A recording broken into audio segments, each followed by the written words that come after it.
बिस्मिल्लाहिर्रहमानिर्रहीम अस्सलामुअलैकुम। मेरी आज की इस कहानी का टॉपिक सास बहू के ऊपर है।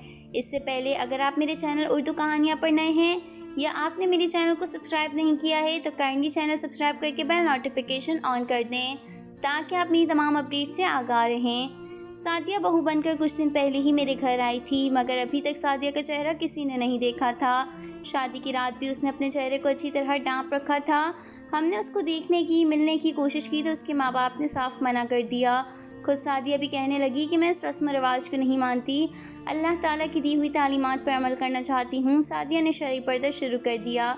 वैसे भी वो एक दीनदार घराने से थी, मगर मैं अपने बेटे की इस बात को मानकर नाखुश थी, क्योंकि हमारा ख़ानदान मिलने जुलने वाला था, जबकि मेरी बहू मर्दों से तो दूर की बात औरतों से भी ना मिलती। मर्दों की हद तक तो बात सही थी, लेकिन औरतों से पर्दा करना तो किसी मजहबी किताब में नहीं लिखा हुआ। तभी मैंने अपनी बहू से 2-3 बार इस बारे में बात की, मगर किसी ने मेरी बात नहीं सुनी। मेरा बेटा भी अपनी बीवी की बातों पर ज़्यादा ध्यान देता, उसे माँ की तो कोई फ़िक्र ही नहीं थी। एक दिन ऐसे ही मेरी मोहल्लेदार ख़वातीन बैठी हुई थीं कि उनमें से किसी ने कहा कि मुझे लगता है कि तुम्हारी बहू में कोई नुक्स है, तभी तो किसी को अपना चेहरा नहीं दिखाती। लाजमी बात है कि उसका रंग काला होगा, मगर ये बात मैं मान ही नहीं सकती थी, क्योंकि मेरे बेटे को शुरू से काली लड़कियां नहीं पसंद थी, क्योंकि उसका रंग खुद भी गोरा चिट्टा था। खैर, मैंने तो आसिम की बात पर ध्यान नहीं दिया, मगर अब मेरे दिल में तजस्सुस था कि बाकी ख़वातीन को तो छोड़ो, मगर मुझे तो अपनी बहू के बारे में पता होना चाहिए। मैंने सोच लिया कि मैं अपनी बहू से दोस्ती करूँगी। अगर दोस्ती हो जाएगी तो वो मुझे अपने बारे में सब कुछ बता देगी। लाजिम बात है कि वो हमसे कुछ छुपा रही है। मेरा बेटा मगर मुतमईन और खुश था, सो मैं भी चुप रही। एक दिन रात के 3 बजे का वक्त था। मैं किसी वजह से बाथरूम जाने के लिए उठी। मुझे उस वक्त महसूस हुआ जैसे बहू भी बाथरूम गई है। मुझे उससे अच्छा मौका और कोई नहीं मिल सकता था। मैं दबे कदमों बाहर आई और राहदारी में अंधेरा था। मेरे कमरे के ऐन सामने मेरे बेटे का कमरा था। हमारे वॉशरूम के बटन भी राहदारी में ही लगे हुए थे। जो भी जाता बाहर से वॉशरूम में रोशनी करके अंदर जाता। मैंने एक मंसूबा बनाया। मैं उसी वक्त उठी, राहदारी में जाकर वॉशरूम वाला बटन ऑन कर दिया और राहदारी वाला बटन ऑन करके अब मैं इंतज़ार कर रही थी कि बहू अंधेरे बाथरूम में कैसे निकलेगी तो उसका चेहरा राहदारी की रोशनी में मुझे साफ नज़र आ जाएगा। मगर मैं इंतज़ार करती रह गई। मेरी बहू ने बाथरूम का दरवाज़ा नहीं खोला। मैं समझी थी कि वो डर कर दरवाज़ा खोल देगी, मगर वो मुझे अपनी धुन की बड़ी पक्की निकली। मैं इंतज़ार करती रह गई। बिलाखिर मैंने खुद ही दरवाज़ा बचाया और लाइट भी ऑन कर दी। वो खुद अपने कमरे में आ गई। 2 मिनट ही गुजरे थे कि उसने बाथरूम का दरवाज़ा खोला और अपने कमरे में चली गई।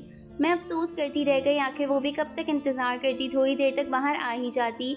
मैं भी अगर इंतज़ार कर लेती तो अभी तक उसका चेहरा देख लिया होता। सुबह मैंने अपनी मोहल्लेदार खातून को ये बात बताई, तब वो मुझ पर हंसने लगी। बोली, तुम्हें तो चाहिए कि अपने बेटे पर दबाव डालो कि ये कैसी अनहोनी बात है कि तुमने अपनी बहू को नहीं देखा।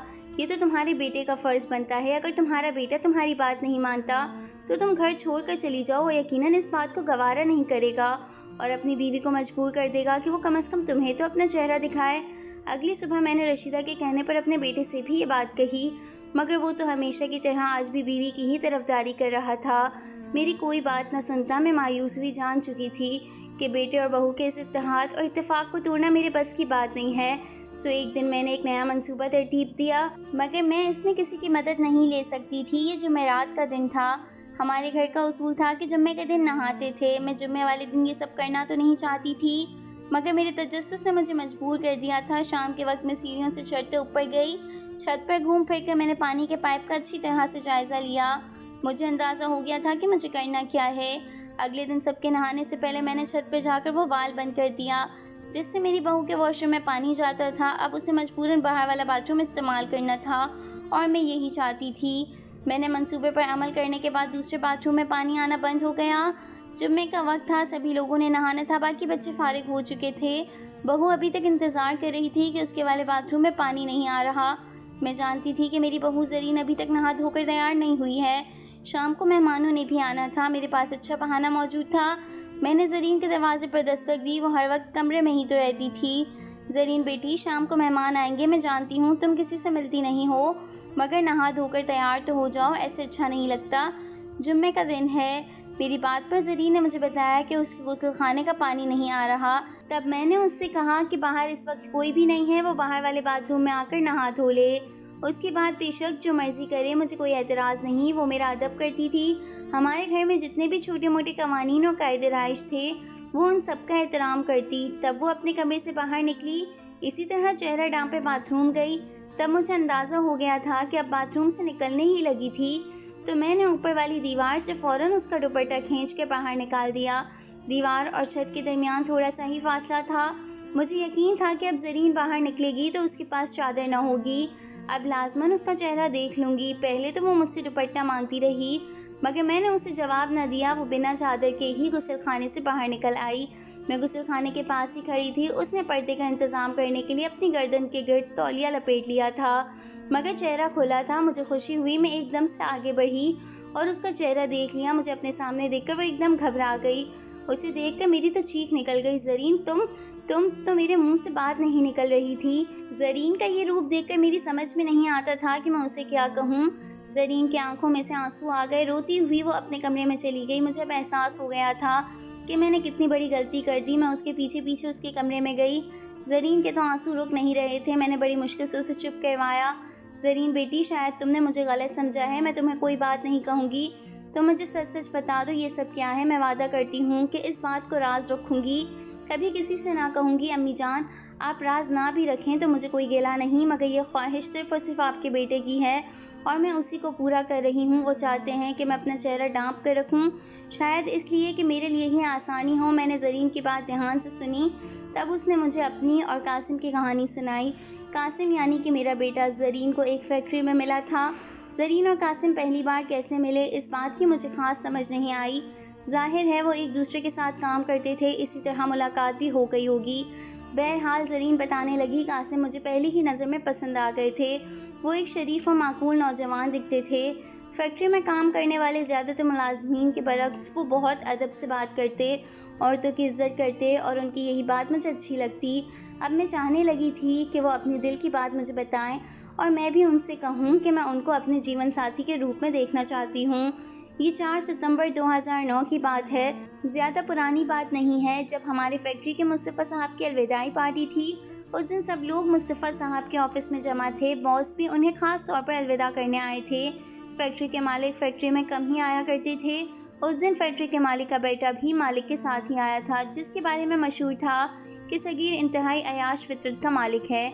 मैं भी सगीर से कतराती फिरती थी, क्योंकि जब भी वो फैक्ट्री आता मुझे लगता जैसे वो मुझे घूर रहा हो।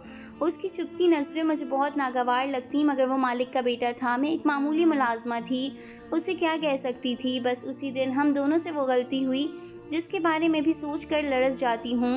उस दिन मैनेजर साहब के कमरे में मैं और कासिम एक दूसरे को आंखों ही आंखों में इशारे कर रहे थे। कासिम मुझे कहना चाहते थे कि उन्होंने मुझसे तन्हाई में कोई बात करनी है, लिहाजा उससे मुझको छोड़कर दूसरे कमरे में आ जाऊं। कासिम चाहते थे कि मेरी और उनकी हैसियत एक जैसी है, तो हमारे इस कमरे से जाने पर किसी की नज़र नहीं होगी। कासिम ने मुझे इशारा किया। थोड़ी देर बाद कमरे से बाहर निकल गए। मैं 2 मिनट वहाँ रुकी और फिर मैं भी कमरे से बाहर आ गई, मगर मुझे नहीं पता था कि मैं किसी की नज़रों के हसार में हूँ। मैंने देखा कासिम दूर सीढ़ियों से ऊपर जा रहे थे। मैं भी उनके पीछे पीछे गई। चलते वो छत के पास वाले कमरे में पहुंच गए। वो फैक्ट्री के ऊपर वाले फ्लोर में पहुंच गए। यहाँ पर ज़्यादातर कमरे खाली ही थे। कासिम एक खाली कमरे में जाकर बैठ गए। मैं भी दबे कदमों उनके पीछे पीछे गई। मेरा दिल ज़ोर ज़ोर से धड़क रहा था। ऐसा कभी मेरी ज़िंदगी में नहीं हुआ था। आज हमारी पहली मुलाकात थी और इसी वजह से मैं बहुत घबरा रही थी। इस पुरसुकून जगह पर मुझे अपने दिल की धड़कन साफ सुनाई दे रही थी। तब कासिम एक कुर्सी पर बैठ गए। हम दोनों बातें करने लगे। उन्होंने मुझसे इज़हार मोहब्बत कर दिया। उस वक्त जब हम बातों में मगन थे, बाहर किसी चीज़ की टूटने की आवाज़ आई। मैं और कासिम लरस के रह गए। मैंने जल्दी से अपना बैग उठाया और बाहर आ गई, मगर देखा तो वहाँ कोई भी नहीं था। मैं और कासिम दोनों ही घबरा गए थे। हम कमरे से वापस नीचे आ गए, लेकिन उस दिन की बात वाज़ेह हो गई थी कि हम दोनों ही एक दूसरे को पसंद करते हैं। अब फैक्ट्री में धीरे धीरे हमारी मुलाकातें होने लगीं, मगर मुझे डर था कि मेरे घर में मेरी शादी कासिम से नहीं करेंगे, बल्कि वो किसी और के पल्ले मुझे बांध देंगे। उस दिन घर में कोई ऐसी बात ही हुई थी। दिन भर फैक्ट्री में मसरूफ़ रहने के बाद मैंने कासिम से कहा कि आज आपसे ज़रूरी बात करनी है। हम लोग पिछले गोडाउन के पास चले गए। ये तकरीबन 4 बजे का वक्त था। सभी मुलाजिम छुट्टी करने के बाद घर वापस जा रहे थे। मैं और कासिम चुपके से एक तरफ निकल गए। मैं कासिम को वो बात बताना चाहती थी जिसने मेरी रातों की नींद उड़ा रखी थी। कासिम ने भी मुझे मोहतात रहने का इशारा किया। हम लोग गोडाउन के पास पहुंचे और बैठ के बातें कर ही रहे थे कि दूसरी तरफ का दरवाज़ा खुलने की आवाज़ आई। मेरा तो खून सूख कर रह गया, क्योंकि हमारे सामने सगीर खड़ा था और सगीर मेरी जान का दुश्मन था। वो हर वक्त मुझे देखता और यूँ देखता जैसे अभी खा जाएगा। उससे तो मैं वैसे भी कतराती थी। उसने जो मुझे कासिम के साथ देखा तो आग बगोला हो गया। हम पर गरजने लगा, तुम लोग ऑफिस में यहाँ ये काम करने आते हो? मैं डैड को बताऊंगा और तुम दोनों की नौकरी से निकलवा दूंगा। सगीर की बात पर हम दोनों का लहू सूख गया, मगर हम दोनों की बात की परवाह नहीं की। सगीर को जब एहसास हुआ कि हमें इस चीज़ की कोई परवाह नहीं, तो इस बात पर वो और गुस्सा हो गया। वैसे भी उसकी नीयत में पहले ही फतूर था। उसने हमें ब्लैकमेल करना शुरू कर दिया। उसने हमें डराने की कोशिश की और फिर पुलिस को बुलाकर हमें थाने भिजवाने की धमकी दी। मैं समझी कि वो यूं ही कह रहा है, मगर उसने पुलिस को फ़ोन किया। थोड़ी ही देर बाद पुलिस की एक गाड़ी हॉर्न बजाती हुई हमारी फैक्ट्री के बाहर खड़ी थी। मैं नहीं जानती थी कि हमारे मालिक का कानून कैसा है। उन लोगों को ये तो सोचना चाहिए था कि हम कोई नाजेबा हरकत नहीं कर रहे थे, हम तो बैठ कर बात ही कर रहे थे। मैंने उस वक्त सगीर की मिन्नतें की कि वो मुझे जाने दे। मैं लड़की हूँ, मेरे माँ बाप को इस बात का पता चलेगा तो वो परेशान होंगे, मगर सगीर ने मेरी बात नहीं मानी। उसने मुझे और कासिम दोनों को थाने भिजवा दिया। जब मैं पुलिस की गाड़ी में बैठी तो मेरा दिल यूं धड़क रहा था जैसे खाली पिंजरे में कोई परिंदा फड़फड़ाता है।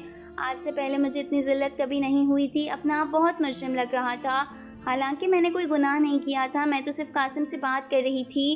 थाने पहुँच कर मेरे दिल ने गवाही दे दी कि अब मेरी बदनामी को कोई नहीं रोक सकता। जब मेरे माँ बाप को पता चलेगा कि मैं एक नौजवान के साथ तन्हाई में मुलाकात करने की जुर्म में थाने बंद हूँ, तो उन पर क्या गुजरेगी। मैंने थाने जाकर भी इंस्पेक्टर से मिन्नत की कि मुझे सगीर से बात करने दी जाए। शायद इंस्पेक्टर को भी पता था कि हमें किसी जुर्म नहीं किया, बल्कि हमें किसी ज़ाती अना और गुस्से की वजह से जेल में डाला गया है। मैंने सगीर से फ़ोन करके माफ़ी मांगी, हालांकि मेरा माफ़ी मांगना बनता नहीं था। तब उसने एक अजीब सी शर्त मेरे सामने रख दी। ठीक है, मैं तुम्हारी बात को समझ गया हूँ, उसने सफाकी भरे लहजे में कहा। अगर तुम चाहती हो कि तुम्हारा कासिम भी छूट जाए तो मेरी बात मानना होगी। उसकी ढिठाई इस बात का पता दे रही थी कि उसकी अगली बात क्या होगी। मैं उसका मकसद समझ गई थी कि वो क्या करने जा रहा है। उसने मुझे अगले दिन ऑफिस में आने का कहा। मैंने वादा किया और लड़खड़ाते कदमों से चली गई घर जाके मेरा दिल किया कि मैं अपना आप चीर कर रख दूं, खुद को ऐसी सज़ा दूं कि दोबारा सगीर जैसा शख्स मुझ पर नज़र भी ना डाले। अगले दिन मुझे सगीर के हुजूर पेश होना था, तभी तो कासिम की जान छूटती और वो जेल से बाहर आ पाते। शायद आपको भी वो रात अच्छे से याद होगी। ज़रीन ने मेरी तरफ देखते हुए कहा, हाँ बेटी, मगर कासिम ने मुझे ये नहीं बताया था कि उसे पुलिस पकड़ कर ले गई है। उसने कहा था कि उसके किसी दोस्त को थाने ले गए हैं। जी हाँ जी, वो आपको परेशान नहीं करना चाहते होंगे, मगर असल बात कुछ और थी। ज़रीन ने अपनी बात जारी रखी। उस रात थाने से आने के बाद मैंने फ़ैसला कर लिया था कि मैं अपनी ज़िंदगी के साथ क्या करने वाली हूँ। अगले दिन 12 बजे सगीर ने मुझे अपने ऑफिस में बुलाया था। उसके मुताबिक मैं उसकी बात मानती और वो कासिम को जेल से रिहा करा देता, मगर मैं कभी भी अपनी इज्जत बेचकर मोहब्बत खरीद नहीं सकती थी। मैंने जो हरकत सगीर के सामने की, उसका दिल लरज़ कर रह गया। मैं जब सगीर के ऑफिस में दाखिल हुई, वो मुझे मोहब्बत भरी नज़रों से देख रहा था कि मैंने अपने पर्स से वो आला निकाला जो घर से लेकर गई थी, और अपने चेहरे पर यूं ज़ख्मी किया कि उसने सोचा भी नहीं होगा। सगीर के वहमो गुमान में भी नहीं था कि मैं इतनी पागल और जुनूनी लड़की हो सकती हूँ। उसने जो मुझे खून में लथपथ देखा तो खुद भी डर गया। अब मेरे पास ये इख्तियार था कि मैं उस बात का इल्ज़ाम सरासर सगीर पर ही धर देती। फिर मेरी जो हालत थी उस पर उसे कोई बचा भी नहीं सकता था।